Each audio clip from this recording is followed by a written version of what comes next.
લોકસભા 2024ની ચૂંટણી જ્યારથી જાહેર થઈ ત્યારથી એવું લાગે છે કે ચૂંટણી વિવાદોને લઈને આવી છે। આ વખતે જ્યારથી ચૂંટણી જાહેર થઈ ત્યારથી કંઈક ને કંઈક વિવાદો થાય છે। આમ તો દરેક વખતે એવું થતું જ હોય કે જ્યારે ઇલેક્શન આવે ત્યારે વિવાદોના વંટોળો લઈને આવે, પણ આ વખતે કોઈને જ નહોતી ખબર કે રૂપાલાએ રોટી બીટી વિશે બોલેલા આ બે શબ્દ આખા ગુજરાતમાં એવી આગ ચાંપી જશે કે જે કદાચ કોઈ દિવસ શાંત નહીં થઈ શકે। રૂપાલાએ બે શબ્દ બોલ્યા અને તે ન બોલવા જોઈએ, તેને કદાચ નહીં ખબર હોય કે આ બોલેલા બે શબ્દ ઘમાસાન કરીને જશે। ક્ષત્રિય સમાજ અને તેનું માન સન્માન ઠેસ પહોંચી જ છે, અને ક્ષત્રિય સમાજના માન સન્માનને જ્યારે ઠેસ પહોંચતી હોય અને ક્ષત્રિય સમાજની જ્યારે બેટી વિશે કંઈક શબ્દ સાંભળવાના થાય ત્યારે ક્ષત્રિય કાંઈ ચૂપ બેસે તેમ નથી।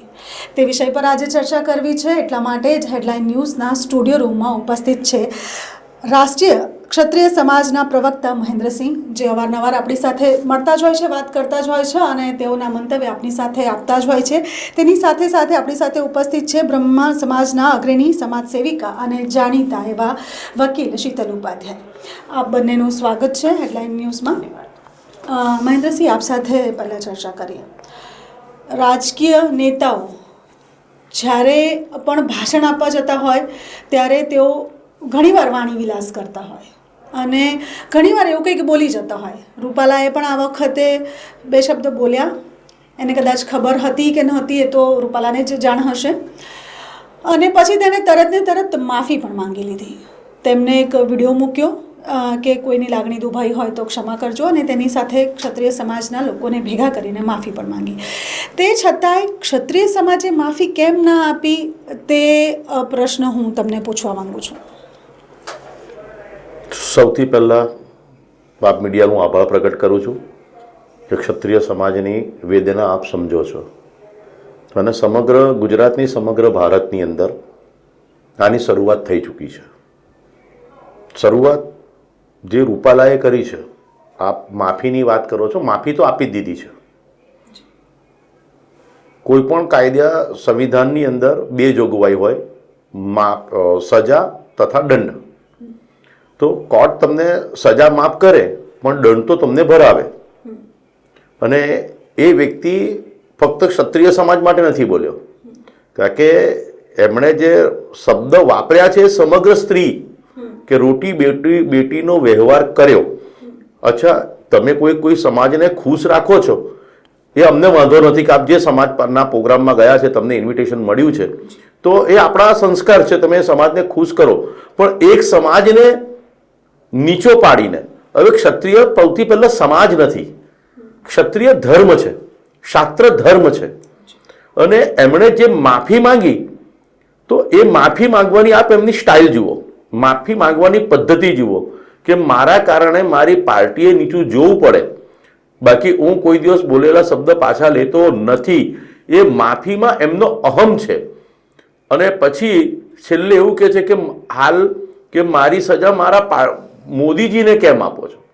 એટલે આ ભાઈ ભૂતકાળની અંદર ડાયરા એમના, હું પણ તે સમયે એમનો ફેન હતો, ઘણી બધી વાણીઓ એમની પાસે શીખ્યો છે, પણ એમના પેટમાં જે કપટ છે ક્ષત્રિય સમાજ માટે, રૂડી સમાજ ભલે નાનો સમાજ છે પણ નમ્ર અને મહેનતુ સમાજ છે, અને એ સમાજે બી કોઈ દિવસ ક્ષત્રિય સમાજનું અપમાન નથી કર્યું। એ સમાજ બી ક્ષત્રિય સમાજને માન સન્માન સમગ્ર 18 વર્ણ આપે છે, પણ એમની જે ભાષા જે હતી, એટલે માફી એ તો એમનું એક બહાનું છે। મૂળ એમના પેટમાં જે વાત હતી એ બહાર આવી છે, અને એ પેટે અમે તો માફી માફ કરીને ફક્ત દંડ રૂપી ટિકિટ કાપવાની વાત કરી છે, કારણ કે ત્યાં ગુજરાતની અસ્મિતા જળવાઈ છે કે જે વ્યક્તિ સરપંચ બનવાને લાયક નથી તમે એને સાંસદ તરીકે મોકલો છો। ભારતીય જનતા પાર્ટી અમારી પાર્ટી હતી, એટલે અમે લાગણી અને હક અધિકારથી કહેતા હતા માનનીય મોદીજી, આદરણીય મોદીજી સૌને, પણ એમણે જે પ્રમાણે ક્ષત્રિય સમાજને ઇગ્નોર કર્યો છે, એટલે 100% માનનીય આદરણીય મોદીજીની ભાષા રૂપાલાજી બોલ્યા હોય તો જ મોદીજી એમને સમર્થન કરે। જી, તો વાત તો એમ છે જાણે કે વ્યક્તિ એક બોલી ગયું કંઈક, તમે તેનો વિરોધ પણ કર્યો, ટિકિટ રદ કરવાની માંગ પણ કરી, ઘણા બધા 4 થી 6 લાખ જેટલા ક્ષત્રિયો ભેગા પણ થયા, આંદોલન પણ જગ્યાએ થયા, હવે એવું થયું, પહેલાં તો ખાલી રૂપાલા વિશે જ તકલીફ હતી અને પહેલાં તો એવું હતું કે રૂપાલાની ટિકિટ રદ કરો, પણ થોડા સમય પછી આ આજે આખું આંદોલન છે તે આંદોલન ભાજપ જ ના આવી જોઈએ તેનામાં પરિવર્તિત થઈ ગયું. તો તે થવા પાછળનું કારણ શું? બેન, આજે 40 દિવસ થયા.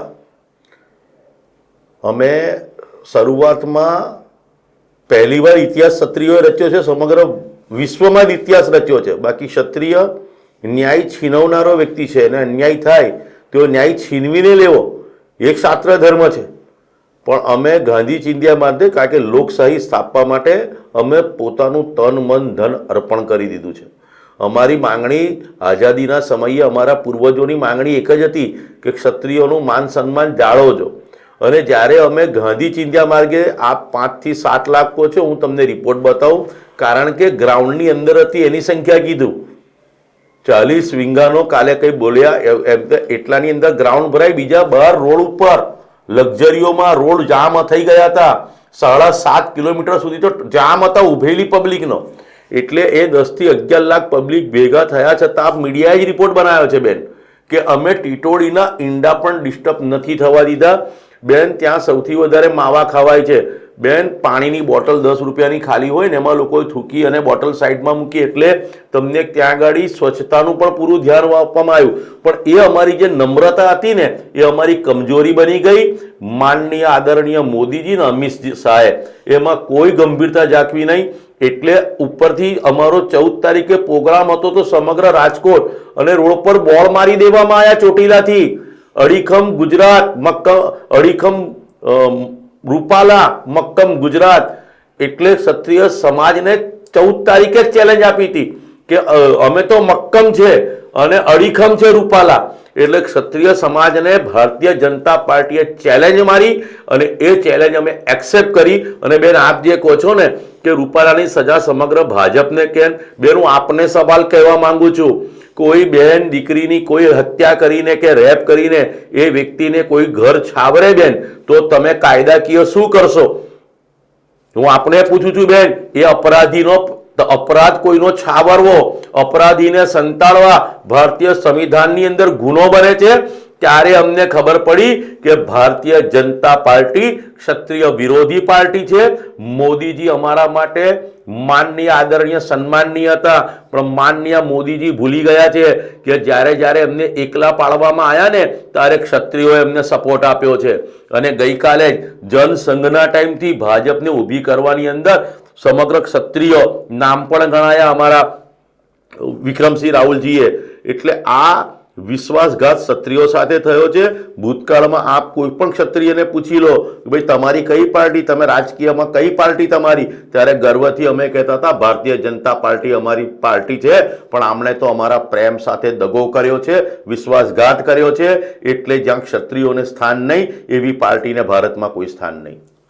હાજી શીતલજી, આપ સાથે જ્યારે વાત કરું અને આપણે જ્યારે ચર્ચા કરીએ મહિલાઓ વિશે તેઓ બોલ્યા છે અને આમાં સમાજની વાત તો પછી આવે છે, પણ પહેલાં એવું છે કે રોટી અને બેટીના વ્યવહાર કર્યા. એ બેટી કોઈ પણ સમાજની હોઈ શકે.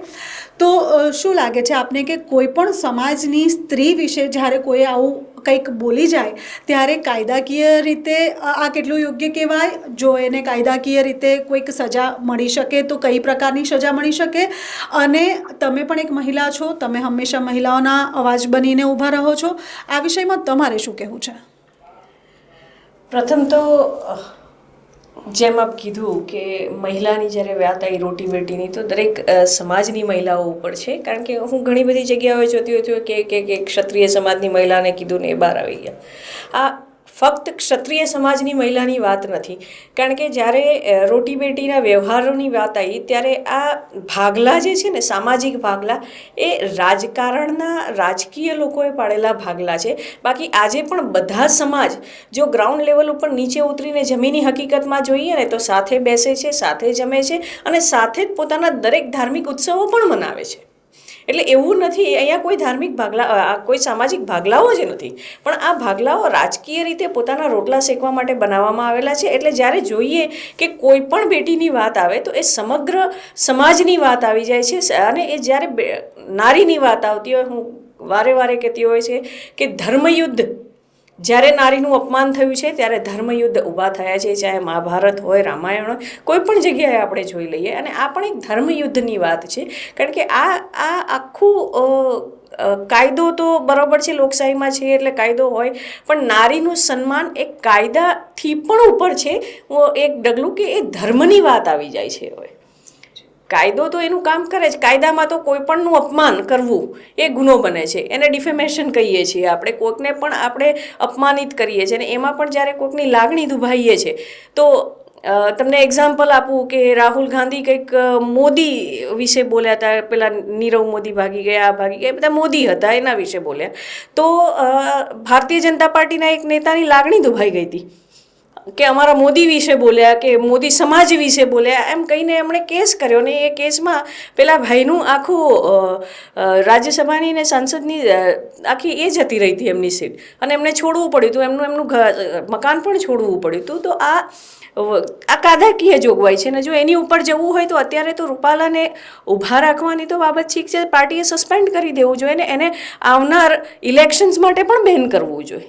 જો કાયદાકીય જોગવાઈઓની વાત કરતા હોય તો એના માટે જો સમાજે કોર્ટમાં જવું પડે ફરી વખત, જો તમારી જ સરકાર છે અને આ જ સમાજ તમને સૌથી વધારે, આ જ સમાજમાંથી સૌથી વધારે તમને વોટ મળ્યા છે, તમને આગળ લઈ જવામાં આવ્યા છે, તમે સરકારો બનાવી છે, તો એ સમાજે જો એમની બેટીની અપમાન થતું હોય ને કોર્ટમાં જવું પડતું હોય તો પછી તમારી આ સરકારની શું જરૂર છે? કોર્ટ છે જ અમારા માટે, સરકારની જરૂર જ ક્યાં રહે છે પછી? એટલે વાત ત્યાં આવે છે કે કાયદાકીય જોગવાઈઓ પણ છે, પણ એ કાયદાકીય જોગવાઈઓ કરતાં આપણે ઘરમાં હોઈએ, એક ઘરમાં છીએ, હવે કોઈક અન્યાય થયો બેટીને તો એ તો એના પહેલાં ઘરના વડીલને કહેવા જશે ને, કે કોર્ટમાં જશે એના ભાઈની વિરુદ્ધ. તો એણે એના વડીલને કીધું, એ વડીલ જ નથી સાંભળી રહ્યા. તો હવે તો એ વડીલની સાથે પણ કોર્ટમાં બી જવું હોય તો એ વડીલને સાથે લઈને જવું પડે. અને અત્યારે સૌથી મોટી લોકશાહીમાં કોઈ કોર્ટ હોય તો આવનાર ચૂંટણી છે, મતદાન છે, એટલે સૌથી પહેલી કોર્ટ તો હું જનતાની અદાલત કહીશ. બાકીની અદાલત તો પછી આવે છે, જનતાની અદાલત છે ને આ જનતાના કઠેરામાં હવે ઊભા છે. જનતાએ જોવાનું છે, દરેક લોકોએ જોવાનું છે કે જ્યારે નારીનું અપમાન થયું હોય ત્યારે કઈ રીતે એને વર્ણવવું અને કઈ રીતે જે ધર્મયુદ્ધો લડાયા હતા, જે ધર્મની વાત ઉપર જે પાર્ટીને લઈને આવ્યા હતા, એ પાર્ટી જ્યારે નારીનું સન્માન ન જાળવતી હોય, અને ખાલી આ એક રોટી બેટીવાળો શબ્દ નથી, આ તો કદાચ એક ચિંગારી માટેનું છેલ્લું એક એ હતો, કોમા કહી શકું, અધ્યાહાર કહી શકું. બાકી તમે મણિપુરની ઘટના જોઈ લો, આપણે સૌ જાણીએ છીએ, સાલું આપણે હાથમાં મોબાઈલ આવે તો એ વિડીયો આપણે ઓપન નહોતા કરી શકતા, એટલી ભયાનક હાલત હતી. અને આજે પણ યાદ કરીએ ને તો રૂવાડા ઊભા થઈ જાય છે. પ્રધાનમંત્રી કાંઈ નહીં બોલ્યા. તમે આ દેવેગૌડાના એના વાત કરીએ, હમણાં જ પેલા નેતાની, એનું નામ મને મોઢે નથી આવી રહ્યું અત્યારે, પણ એની વાત કરો તમે તો એને ભગાડી મૂક્યો. તમારે ત્યાંનો એમએલએ છે, એમપી છે, તમે એને ભગાડી મૂકો છો, તમારા પાસે તમે એને પકડી નથી શકતા. અને એણે શું કર્યું હતું કે કેટલી બધી મહિલાઓનું, 1, 2, 5 નહીં, 27,000ની ઉપર, 2700ની ઉપર મહિલાઓનું શોષણ કર્યું છે એણે, અને તેમ છતાંય ખુલ્લેઆમ ફરે છે. તમે દરેક વસ્તુમાં જ્યાં જ્યાં ગુના થયા છે એ ગુનેગારોને એટલા મોટા બનાવી દીધા છે, એટલા છાવરી રહ્યા છો કે હવે તો ગુજરાત, જે શાંતિપ્રિય ગુજરાત કહેવાતું હતું, ત્યાં પણ મા બેન બેટી સેફ નથી. આપણે રાત્રે પહેલાં તો 2 વાગે બહાર નીકળવું હોય તો આપણને કોઈ ડર હોતો નહોતો, પણ હવે એ પણ ડર શરૂ થઈ ગયો છે. અને એ જ ગુજરાત મોડેલની વાત લઈને જ્યારે મુખ્યમંત્રીથી લઈને પ્રધાનમંત્રી સુધીની સફર તય કરી હોય ને, આ ગુજરાતમાંથી જ્યારે લોકો બહેનોએ કાગળો લખ્યા, બૂમો પાડી હોય કે ભાઈ આ ભાઈએ આવું કૃત્ય કર્યું છે એને એ કરો, તો પણ અહમમાં એટલા મદમસ્ત થઈ ગયા કે તમે સાંભળવા તૈયાર નથી. અને જો આ હોય તો ચોક્કસપણે હવે દરેક મહિલાઓએ પણ વિચારવાની જરૂર છે, કારણ કે મહિલાનું સ્વાભિમાન, મહિલાનું સન્માન, અસ્મિતા એ ધર્મનો પહેલો પાયો છે, અને જો એને જ હલાવવામાં આવે તો કોઈ પણ ધર્મ બચી નહીં શકે. એટલે એ ખૂબ મહત્ત્વની વસ્તુ મને લાગે છે ને, એટલે જ હું આ લડાઈમાં પણ જોડાઈ છું. મહેન્દ્રસિંહ, આપની સાથે વાત કરીએ કે જ્યારે અમિત શાહ વડોદરાની મુલાકાતે આવ્યા ત્યારે ક્ષત્રિય સમાજના ઘણા બધા લોકોને નજરકેદ કરવામાં આવ્યા, એમાં આપને પણ નજરકેદ કરવામાં આવ્યા હતા. એ વાત તો આપણે સમજી શકીએ કે જ્યારે ભાજપનું કોઈ મોટું માથું ગુજરાતભરમાં આવે છે અને ક્ષત્રિયો જે આંદોલનમાં ઉતર્યા છે, ચાહે રાજ શેખાવત હોય કે પછી આપ હોવ, તેવા લોકોને નજરકેદ કરવામાં આવે છે. પણ આ વખતે તો ચોખ્ખે ચોખ્ખું એવું થયું કે અમિત શાહ જ્યારે ગુજરાતમાં આવ્યા ત્યારે કે પ્રધાનમંત્રી નરેન્દ્ર મોદી આવ્યા ત્યારે કોઈ પણ જગ્યાએ આપણે પુરુષોત્તમ રૂપાલાને જોયા નથી. તો તેનું કારણ શું હોઈ શકે? શા માટે તે આ બધી જગ્યાએ નથી જોડાયા? જ્યારે તે જામનગરમાં આવે છે ત્યારે નથી દેખાતા, રાજકોટમાં બોલે છે ત્યારે નથી દેખાતા. તો આમ તો જનરલી મોદીનો પરિવાર મોટો છે એવું કહે છે અને બધું પરિવાર સાથે ચાલે છે, ત્યારે જે વ્યક્તિ આટલું બોલ્યું છે તે વ્યક્તિને સાથે સ્ટેજ ઉપર લઈ જઈને માફી કેમ નહીં મંગાવવામાં આવી હોય? બેન, પુરુષોત્તમ રૂપાલા એટલે સ્ટાર પ્રચારક. જ્યાં આગળ સીટ ઘટતી હોય, મોટી લીડ લેવાની હોય, રૂપાલા જાય એટલે વાવાઝોડું, ભાજપનું વાવાઝોડું આવે. આ એક સમયની પરિસ્થિતિ હતી. હાલ પરિસ્થિતિ એવી છે કે રૂપાલા જ્યાં જાય ને એ સીટ 100% જાય. કુદરતને ત્યાં છે ને દેર છે, અંધેર નથી. રૂપાલાજી રાજકોટ છોડતા નથી. રૂપાલાજીએ મકાન ચેન્જ કરવું પડ્યું. અને અત્યારે ખોફ જોઈ લો કે જેવા અમિત શાહ ગુજરાત આવવાના હતા, અમદાવાદ આવીને કમિશનરને કહીને ફતવો બહાર પાડે છે. એને હું હુકમ નહીં કહું, જાહેરનામું નહીં કહું, ફતવો બહાર પાડે છે કે કાળા વાવટા ફરકાવવા નહીં, વિરોધ કરવો નહીં. તો ભાઈ, આપ લોકશાહીમાં ગૃહમંત્રી છો, લોકશાહીમાં. સરમુખત્યારશાહી નથી. અને એમને ખબર છે કે અત્યારે જાહેરનામું ફતવો બહાર પાડીશું તો કોર્ટમાં જશો તો એને 3 મહિના થશે. આપણી પાસે લડવા માટે 8-10 દિવસ છે. એટલે અમને નજરકેદ કરવામાં આવે છે. નજરકેદ એટલે ઘરની તપાસ. આપણે કોઈ કારણવશ પર્સનલ પ્રસંગે, આધ્યાત્મિક પ્રસંગે બહાર ગયા હોય, ઘરમાં ઘૂસીને ઘરની તપાસ કરવામાં આવે છે. એટલે ક્ષત્રિય સમાજને કોઈને કોઈ એંગલે બીવડાવવાનો, ડરાવવાનો નિષ્ફળ પ્રયાસ કરે છે. માટે આજ બધું પબ્લિક જોઈ રહી છે, 7 તારીખની રાહ જોઈ રહી છે. સાથે વાત કરીએ, ક્ષત્રાણીઓ પણ આ વખતે મેદાનમાં ઉતરી. જનરલી એવું થાય કે ક્ષત્રાણી ત્યારે જ બોલે જ્યારે એની ઘણી લાગણી દુભાય. કારણ કે 100 ક્ષત્રિય બોલે એના બરાબર એક ક્ષત્રાણી બોલે એવું સાંભળવામાં આવે છે કે ક્ષત્રાણી બોલે એટલે વાત પૂરી થઈ જાય. પણ આ વખતે ક્ષત્રાણીઓ મેદાને ચડી, દરેક સંમેલનમાં પણ આવી, અસ્મિતા સંમેલનમાં પણ આવી. તેની સાથે એ લોકોએ જોહર કરવાની વાત કરી, તેની સાથે અનશન પણ ઉતર્યા. ઘણી ક્ષત્રાણીઓ એવી છે જે પોતાની આનબાન શાન માટે લડી રહી છે, પણ ઘણી ક્ષત્રાણીઓ એવી છે જે ક્ષત્રાણી કહે છે પણ તે છતાંય બંધ બારણે છે. તેવા લોકો વિશે આપ શું કહેશો? બેન, આપ ક્ષત્રાણીની ખાલી વાત ના કરો. ઘણા બધા ક્ષત્રિયો છે, મજબૂરી એમની કહો. કારણ કે બેન, જયચંદનો ઇતિહાસ આપ જાણતા હતો. આપ મહારાણા પ્રતાપથી, પૃથ્વીરાજ ચૌહાણથી લઈને શિવાજીથી લઈને, પહેલાં ક્ષત્રિય તૂટ્યો તો હિન્દુ તૂટ્યો તો દેશ તૂટ્યો.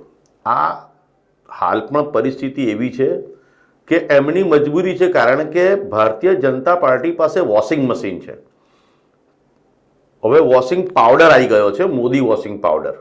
એટલે એવા કોઈ પણ અપરાધીને એ વોશિંગ મશીનમાં નાખીને washing powder, Modi washing powder નાખી દો એટલે એના બધા જ ગુના સાફ થઈ જાય. એટલે એ એકદમ વ્હાઇટ થઈને માર્કેટની અંદર રહે.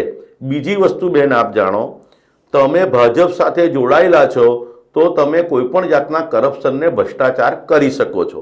હવે જે તકવાદી છે, અવસરવાદી છે, એ લોકોને ભારતીય જનતા પાર્ટી રોજગારી આપે છે. બેન, તમને નવાઈની વાત કહી દઉં, અમે એક તાલુકામાં સભા કરીએ છીએ ને તો 10,000થી ઓછી કોઈ સંખ્યા નથી. અને એમાં પોતાના સ્વ ખર્ચે આટલી ગરમીમાં અમારી સભા 5 વાગે ચાલુ થવાનું હોય, 3 વાગ્યાથી લોકો આવવા માંડે.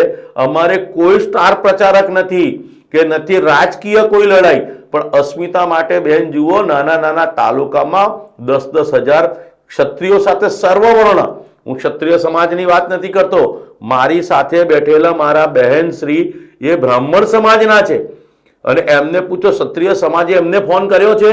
મને અન્ય ઘણા સમાજો, બ્રાહ્મણ, તમને હું ત્યાં સુધી કહું બેન, મને આવતીકાલે સમય આપો, સાંજનો સમય આપો.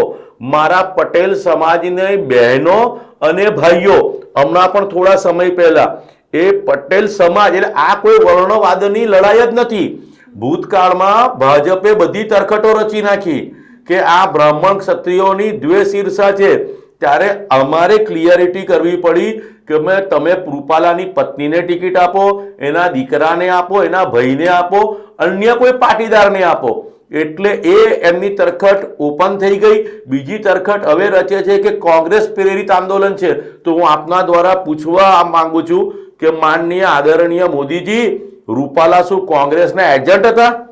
એમણે સોપારી લીધી હતી અને કોંગ્રેસ તો મરણ પથારી હતી. જીવિત કરવાનું કામ તમારા રૂપાલાએ કર્યું છે.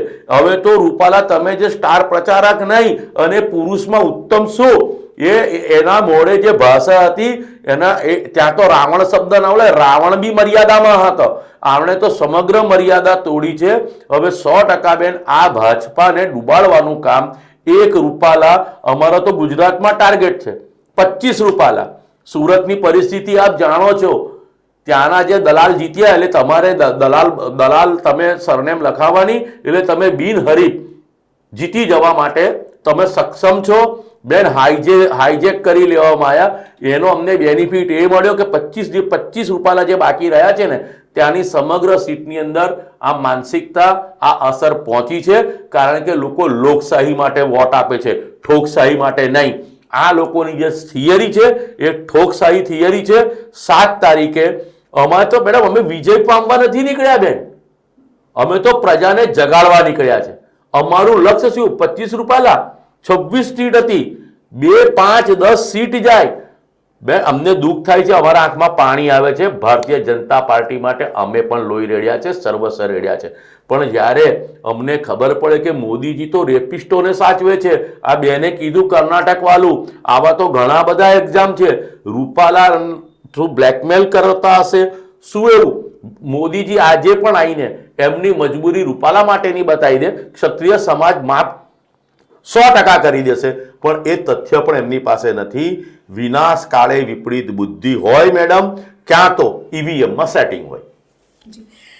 શીતલબેન, આપની સાથે વાત કરીશ કે જે રીતે ભાઈએ કીધું કે દરેક સમાજ અત્યારે ક્ષત્રિયની સાથે ઊભો છે, તેવામાં જ્યારે બ્રાહ્મણ સમાજે જાહેરમાં ટેકો જાહેર કર્યો છે ક્ષત્રિય સમાજને, તેની પાછળનું મોટું કારણ શું હોઈ શકશે?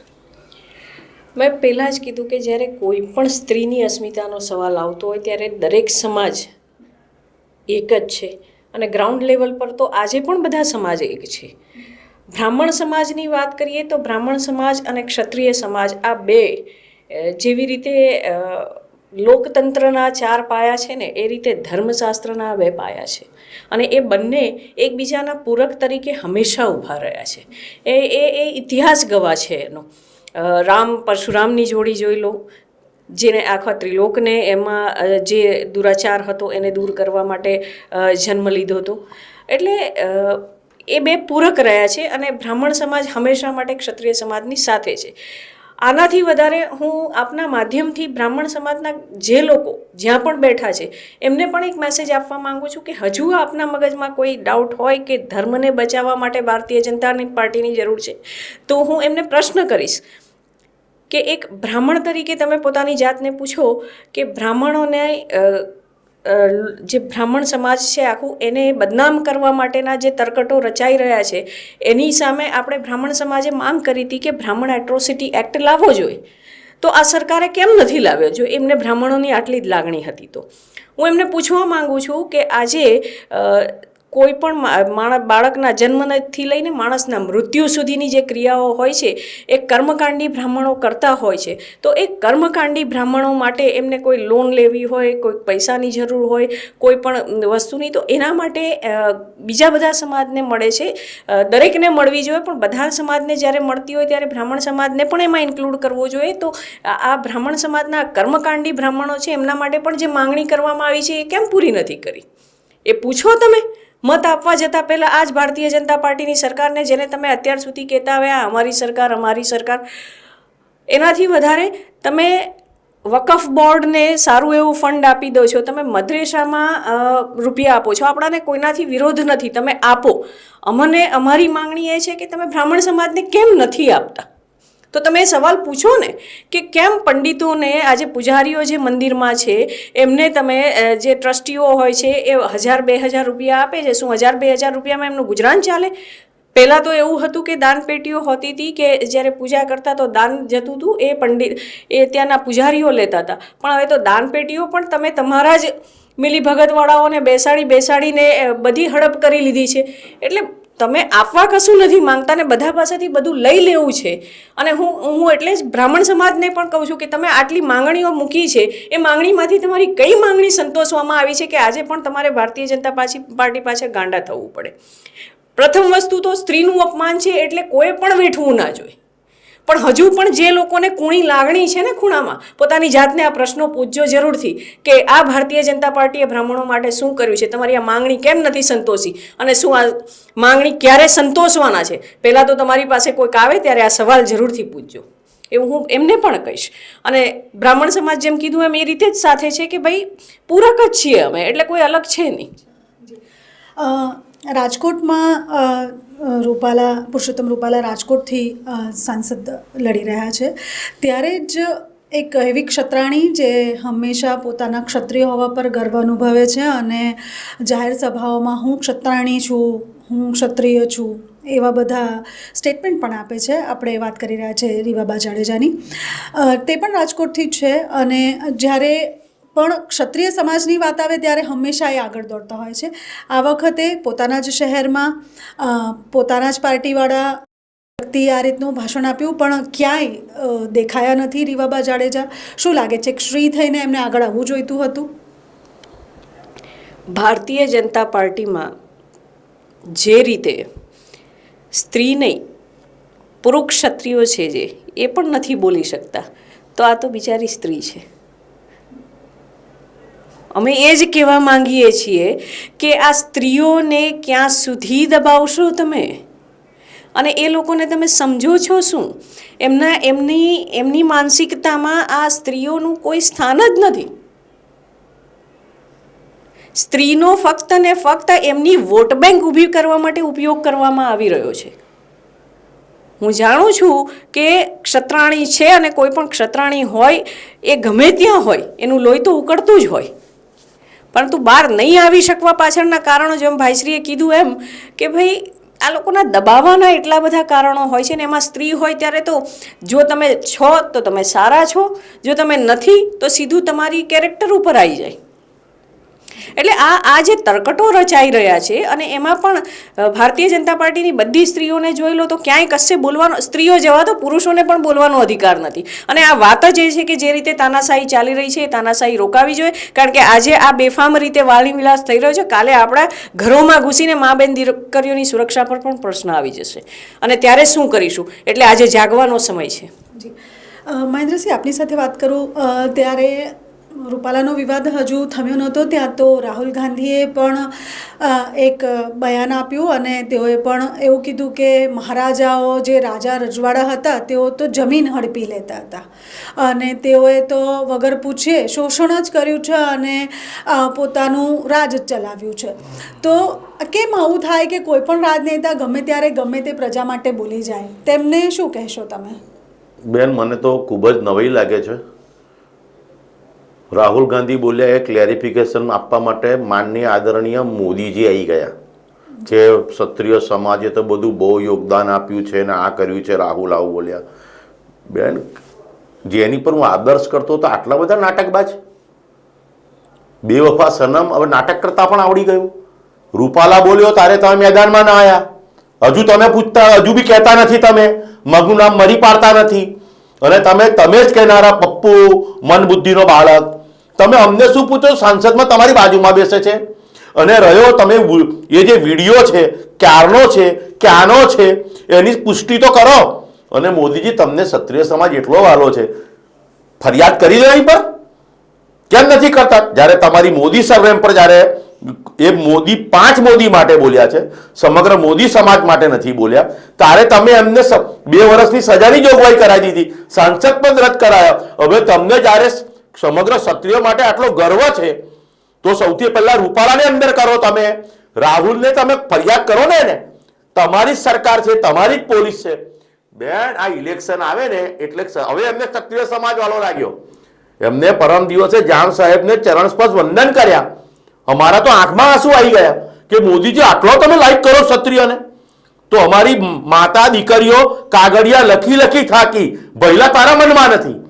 1,00,000 કાગળનો તમે જવાબ નથી આલ્યો અને કયા મોડે તમે અસ્મિતાની, ભારતની રાષ્ટ્રની અસ્મિતાની વાત કરો છો? જો તમે રાષ્ટ્ર જેને આજે ફક્ત દુનિયાની અંદર એક દેશ છે ભારત માતા કહેતા હોય અને તમે જ્યારે ઝંડો ફરકાવતા હોય અને જ્યારે માતાજીના તમે ભક્ત હોય, નકોડા નવરાત્ર કરતા હોય અને તમે એક સ્ત્રીના સન્માન માટે 2 શબ્દ ના કહી શકતા હોય, તમને પપ્પુ દેખાઈ જતો હોય, જૂનો વિડીયો કટિંગ કરીને ફેરવતા હોય, તરખટ બહુ થઈ ગયું બેન. કોઈ બી દાવ હોય, 10 વર્ષથી પ્રજા તમારું જૂઠાણું ચલાઈ કરે છે હિન્દુત્વના નામ પર.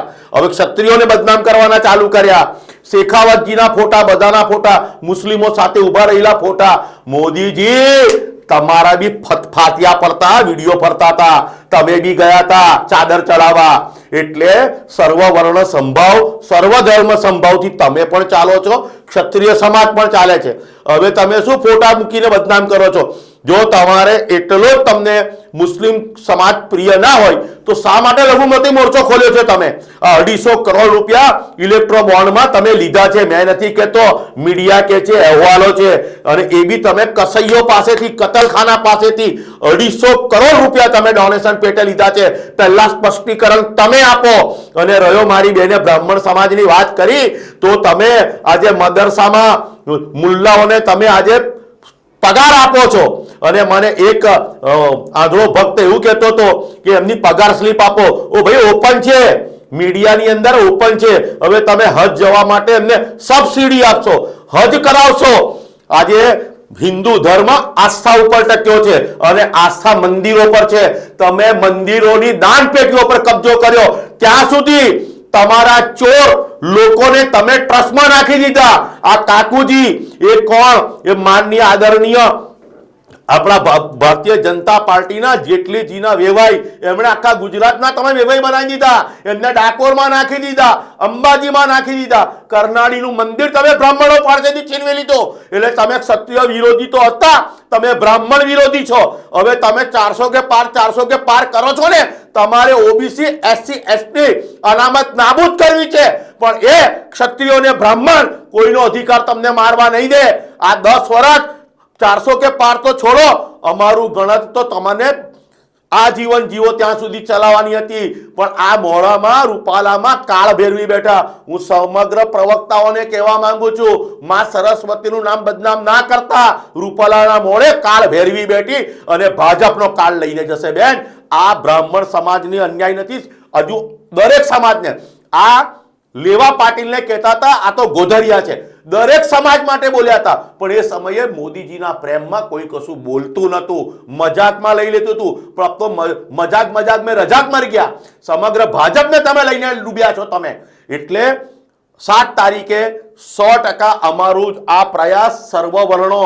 બેન, તમે એક પણ ક્ષત્રિય અસ્મિતા સંમેલનના તમે ખાલી અમારી ભીડ જોઈ લેજો બેન. અમિત શાહે રોડ કર્યો, 750 પોલીસ હતી, 250 કાર્યકરો. અને અત્યારે તમે જુઓ વિડીયો, તમારા જ વિડીયોમાં, ઇલેક્ટ્રિક મીડિયામાં તમે જ ફેરવો છો બેન. 200 રૂપિયા આપવાના કીધા હતા, આવાના એ 200 રૂપિયા બી નથી આલે, ખાલી પૂઠા આલે. આદિવાસી મહિલાઓ રડીને કે છે અમને 500 રૂપિયાને સાડી આપવાની હતી અને અમને કશું આપ્યું નથી. આ લોકો તો સામાન્ય ગરીબ માણસને નથી છોડતા બેન. તમે આદિવાસી પટ્ટે ચાલો મારી સાથે. આ લોકોએ આદિવાસીની જગ્યા અધિગ્રહણ કરી અને મોટા મોટા નેતાઓને આપી દીધી. ચેતરભાઈ બોલ્યા, નામ સાથે બોલ્યા. કરો માનહાનિનો દાવો, સાચા છે તો મેડમ. આ કોઈને છોડતા નથી. આ ખાનગીકરણ થઈ ગયું છે રાજકારણનું. કયા મોડે તમે એજ્યુકેશનની વાત કરો છો? કોરોના કાળમાં તમારા ભાજપના ભાજપૂતો, દલાલો ઇન્જેક્શન, રામદેવ વિસીર ઇન્જેક્શન 11,000, 15,000, 18,000, 20,000 હજારમાં તમે બ્લેકમાં વેચ્યા છે. તમે મળદાઓની અગ્નિ ઉપર ભજીયા તરીને ખાધા છે. તમે લોકોને રીબાઈને માર્યા છે. એકના અગ્નિદાના તમે 11,000, 25,000 લીધા છે. તમે આપત્તિમાં અવસર ઉભો કર્યો છે. તમે ફક્ત પૈસા કમાવા, ખાલી વેપારીકરણ કરવા આવ્યા છો. એ સમગ્ર ભારત. હવે અમે બધાની આંખ ખોલી છું, ક્ષત્રિય ન્યાય આપવા માટે ભેગા થયા છે.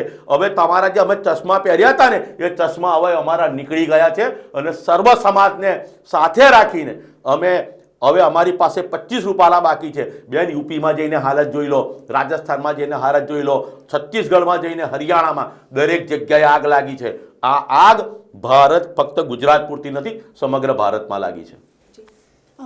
બીજો એક જતા જતા છેલ્લો પ્રશ્ન આપને પૂછીશ કે ક્ષત્રિય સમાજની વોટ બેંક આમ જોવા જઈએ તો ઘણી મોટી છે, અને જો ક્ષત્રિયો વોટ નહીં આપે તો ખરેખર ઇફેક્ટ તો થશે જ. પણ તેની સાથે સાથે હવે જેમ શીતલબેને વાત કરી, બ્રાહ્મણ સમાજ પણ સાથે જોડાઈ ગયું છે, જેમ આપણે વાત કરી કે પાટીદાર સમાજ પણ જોડાઈ ગયું છે.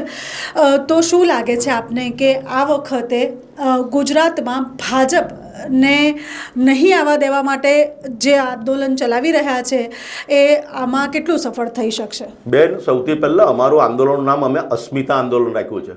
અસ્મિતા સમગ્ર સનાતન સાથે, રાષ્ટ્ર સાથે જોડાયેલો શબ્દ છે. અને રહ્યો બેન, આ લોકો ગણતરીમાં ગોથું ખાઈ ગયા. ક્ષત્રિય બહુ મોટો વર્ગ છે. આ લોકોએ 44 કરોડ ભારતમાં છે મેડમ. ઓબીસી, એસસી, એસટીમાં ત્યાગ બલિદાન, જે તે સમયે જે લોકોએ ત્યાગ બલિદાન આપ્યું ને, આ કોળી સમાજ માટે બોલ્યા. કનુભાઈ દેસાઈ એવું બોલ્યા, કોળી કૂટાય અને ભૂરિયો ચૂંટાય, અને ખુલ્લે આમ બોલે છે. એટલે કાળ ભેરવી આ લોકોના કોળી સમાજ બેન એ કોણ છે? જેના ભાગે ખાડી આવી બેન, જે ખાડી ખેડીને ખાતા હતા બેન, એ કોળી છે. ક્ષત્રિય કોળી સમાજમાં પણ ક્ષત્રિયો છે બેન. ઓબીસી, એસસી, એસટીમાં મહારાણા પ્રતાપને આદિવાસી કામ લાગ્યા છે બેન. આ બાહ્ય સમાજ ખૂબ જ વિશાળ સમાજ છે બેન, એક ક્ષત્રિય સમાજ છે. જે જંગલમાં જે તે સમયે જે વનમાં રહ્યા બેન, એ સમાજ આદિવાસી જે એક્ટ પ્રમાણે જે એમનો બેનિફિટ લે છે બેન.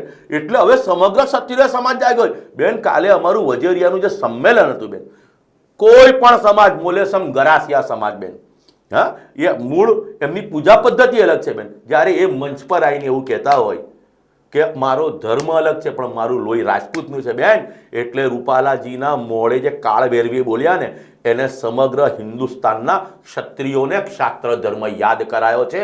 અને દરેક શાસ્ત્ર ધર્મનું 18 વર્ણના સપોર્ટથી શાસ્ત્ર ધર્મ વિજય પામશે. તો પ્રેક્ષકો, આપણે જોયું કે આ લડત ખાલી ક્ષત્રિયોને નથી, આ લડત દરેક એ વ્યક્તિની છે જેને પોતાનું સ્વાભિમાન ભાલું છે. આ લડત જે છે એ મા, બહેન અને દીકરીની છે. દરેક એવી મહિલાની છે જે મહિલાને પોતાનું સ્વાભિમાન ભાલું છે. એટલા માટે જ જેમ મહેન્દ્રસિંહે વાત કરી, જેમ શીતલબેને વાત કરી કે હવે દરેકે જાગવાની જરૂર છે અને દરેકે પોતાના હક માટે લડવાની જરૂર છે.